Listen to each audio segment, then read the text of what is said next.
Hello friends, आज हम लोग स्टार्ट करने जा रहे हैं ऑडिटिंग। ये ऑडिटिंग का पहला वीडियो है। ऑडिटिंग एक बहुत ही वाइडर सब्जेक्ट है। ये आपको ग्रेजुएशन में भी मिलेगा, मास्टर्स में भी, और अगर आप नेट की प्रिपरेशन कर रहे हैं वहाँ पर भी ऑडिटिंग जो है बहुत हेल्प करता है। ऑडिटिंग के लिए यहाँ हमने जो है सबसे पहले बेसिक से स्टार्ट करेंगे। Auditing is derived from Latin word auditor या audire which means to hear. Auditing जो है वो एक लैटिन वर्ड से जो है स्टार्ट हुआ है, यानी बना है, जिसका मतलब होता है टू हियर। ऑडिटिंग ऑडिटिंग हम लोग सुनते बहुत है अपनी डेली लाइफ में, पर ये ऑडिटिंग होता क्या है? कोई भी कंपनी जो होती है वो अपने अकाउंट साल भर प्रिपेयर करती है, तो जो हेड होता है, जो प्रोप्राइटर या ओनर होते हैं, पार्टनर्स होते हैं, वो खुद जो है वो अकाउंट्स बैठ के नहीं लिख रहे होते, उनको अलग अलग जो है लोग लिख रहे होते हैं, पूरी टीम होती है, उनकी अकाउंटेंट्स बैठे होते हैं। तो उनकी चीज़ों को चेक करने के लिए कंपनी खुद भी ऑडिट करा सकती है, प्लस गवर्नमेंट भी जो है ऑर्डर करती है। काफ़ी कंपनीज हैं जिनको कि मैंडेटरी होता है अपनी बुक्स को ऑडिट कराना, तो वो जो है वो भी ऑडिटर को अपॉइंट करते हैं ऑडिट कराने के लिए। Companies Act 1913 made it mandatory for every company to get its yearly account audited and also spelled out the qualification of person to become an auditor. Companies act 1913 ने जो है इसको मैंडेटरी किया था सारी कंपनीज के लिए कि वो अपने जो उनके साल भर के अकाउंट्स हैं उनको ऑडिट कराए। और साथ ही साथ कंपनीज एक्ट 1913 में ही जो है एक ऑडिटर की क्या क्वालिफिकेशन हो चाहिए, यानी कौन सा पर्सन है जो कि ऑडिटर बनने के लिए क्वालिफाइड है और कौन डिसक्वालिफाइड है, ये चीज़ें भी कंपनीज एक्ट 1913 में ही जो है लिखी गई थी। Firstly, the qualification of being an auditor was obtained by passing the examination of the government diploma in accountancy, जिसको कि GDA भी कहते हैं, conducted by बॉम्बे गवर्नमेंट। सबसे पहले अगर किसी को भी ऑडिटर बनना होता था तो उसको उसके क्वालिफिकेशन को क्वालिफाई करने के लिए उसको एक एग्जाम क्वालिफाई करना पड़ता था। वो एग्जाम कंडक्ट कराता था बॉम्बे गवर्नमेंट, और उस एग्जाम का नाम था government diploma in accountancy, GDA। On 1st April 1956, the New Companies Act come into force and the previous Companies Act 1930 was repealed. The act made it compulsory to get the accounts of all public as well as private companies audited. 1913 में जो companies act आया था उसने जो है ये बताया कि सबको जो है ऑडिट कराना मैंडेटरी है। उसके बाद जो गवर्नमेंट बॉम्बे गवर्नमेंट थी उसने जो है क्वालिफिकेशन एग्जाम्स स्टार्ट किए। उसके बाद 1956 आते आते जब नेक्स्ट एक्ट आया, न्यू कंपनीज एक्ट, उसमें ये कहा गया कि जितनी भी आपकी प्राइवेट कंपनीज हैं और पब्लिक कंपनीज हैं उन सब के ऑडिट जो है कंपलसरी हैं, यानी चाहे कंपनी प्राइवेट हो या पब्लिक, सबको जो है ऑडिट कराने पड़ेंगे। The deal in depth with the rights, duties and responsibility of auditor, nowadays a CA can become an auditor। और साथ ही साथ जब आपका 1956 में न्यू कंपनीज एक्ट आया तो उसने राइट्स, ड्यूटीज, रिस्पॉन्सिबिलिटीज भी ऑडिटर की बताई। 1930 में केवल क्वालिफिकेशन बताया गया था कि कौन ऑडिटर बन सकता है। 1956 के एक्ट में ऑडिटर्स की राइट क्या होती है, उनकी ड्यूटीज क्या है, उनकी रिस्पॉन्सिबिलिटीज क्या है, ये भी बताए गए। और अब केवल एक सीए ही जो है ऑडिटर बन सकता है। पहले ऑडिटर बनने के लिए जीडीए एग्जाम क्वालिफाई करना था, लेकिन अब ऐसा नहीं है। अब जो सीए होते हैं वो ऑडिटर बन सकते हैं। अब एक करेक्ट डेफिनेशन देखते हैं ऑडिटिंग की। Auditing is a special and critical examination of the books of account for a business organization conducted by competent and unbiased person.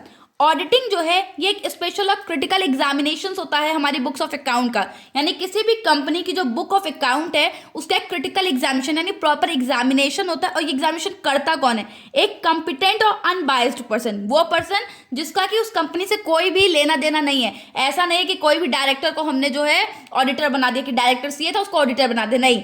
कोई ऐसा पर्सन जिसको कि कंपनी से कोई मतलब नहीं कि किसकी कंपनी है, इसका क्या प्रॉफिट है, वो टोटली अनबायस्ड होना चाहिए। अब बात आती है कि वो ऑडिट करेगा कैसे। With the help of vouchers, document, information and explanation provided by the organization. जो भी वाउचर्स, डॉक्यूमेंट्स, इंफॉर्मेशन या एक्सप्लेनेशन ऑर्गेनाइजेशन प्रोवाइड करेगा उससे जो है ऑडिट किया जाता है। on the basis of which he can report on the books of account for a specific period as to। अब वो इनके बेसिस पे क्या क्या जो है चीज़ें बताएगा बुक्स की। सबसे पहले तो वो बताएगा whether the account are complete and drawn up according to conventions or not। वो सबसे पहले तो पूरी बुक्स को ऑडिट करके देख के एग्जामिन करके ये बताएगा एक ऑडिटर कि ये जो बुक्स ऑफ अकाउंट है ये कंप्लीट है कि नहीं, और जो भी अकाउंटिंग प्रिंसिपल्स और कन्वेंशंस है उनके अकॉर्डिंग बने हैं कि नहीं। ऐसा तो नहीं है कि अकाउंटेंट अपने मन से चीज़ों को कर रहा है, उसने प्रॉपर जो है कन्वेंशंस को फॉलो किया है कि नहीं। Whether the balance sheet give a true and fair view of the financial position of organization. जो भी बैलेंस शीट है वो ट्रू और फेयर व्यू दे रही है कि नहीं। ऐसा तो नहीं कि उसमें कोई भी विंडो ड्रेसिंग की गई है, मतलब फर्म को जो है लॉस हो रहा है लेकिन उसमें दिखाया जा रहा है कि नहीं फर्म को तो बहुत प्रॉफिट हो रहा है, ऐसी कोई चीज़ तो नहीं की गई है। लास्ट में ऑडिटिंग ये हमें बताता है कि whether the profit and loss account depicts the true profit और लॉस ऑफ द ऑडिटर बताएंगे कि जो हमारे प्रॉफिट एंड लॉस अकाउंट है वो ट्रू और फेयर पोजीशन बता रहे कि नहीं। तो ऑडिटिंग मेनली ये 3 चीजें बताते हैं। अब हम बात करेंगे बेसिक प्रिंसिपल्स ऑफ ऑडिटिंग कि ऑडिटिंग के बेसिक प्रिंसिपल्स क्या, किन प्रिंसिपल्स पे ऑडिटिंग की जाती है। फर्स्ट प्रिंसिपल है principle of independence. The work of auditing should be separate and independent from the work of accounting। जो वर्क ऑफ ऑडिटिंग है और वर्क ऑफ अकाउंटिंग है उन दोनों को अलग रखना चाहिए। ये एक इंडिपेंडेंट वर्क है, ये नहीं कि जो अकाउंटिंग कर रहा है वही ऑडिटिंग करे। अब ये वही बात हो गई कि मैं ही अपना पेपर लिखूं और मैं ही उसको चेक करके मार्क्स दूं, तो ऐसा नहीं होता है। ऑडिटिंग अकाउंटिंग का वर्क अलग होगा, ऑडिटिंग का अलग वर्क कोई करेगा। सेकेंड प्रिंसिपल है principle of objectivity. The work of auditing should be based on the related evidence and should be done in an unbiased manner। जो ऑडिटिंग है वो हमेशा जो है एविडेंस के बेसिस पे होनी चाहिए और हमेशा अनबायस्ड होनी चाहिए। किसी भी चीज़ को लेकर उसमें बायसनेस नहीं होनी चाहिए ऑडिटिंग करते समय ऑडिटर में। Principle of materiality. The principle emphasize that the auditor should examine material transactions. Principle of materiality ये कहता है कि ऑडिटर को ऑडिटिंग करते समय हमेशा जो मटेरियल ट्रांजेक्शंस यानी जो वेरी इंपॉर्टेंट ट्रांजेक्शंस हैं उनको एग्जामिन करना चाहिए। Principle of full disclosure. Principle of full disclosure का मतलब है हर चीज़ जो कि हमारे ऑडिट में इंपॉर्टेंट है, हमारे बिजनेस के लिए इंपॉर्टेंट है, उसकी ऑडिटिंग होनी चाहिए। As per this principle the client should provide the auditor with all the records evidence and explanations and the auditor should also declare the result of his examination in a clear and unambiguous manner.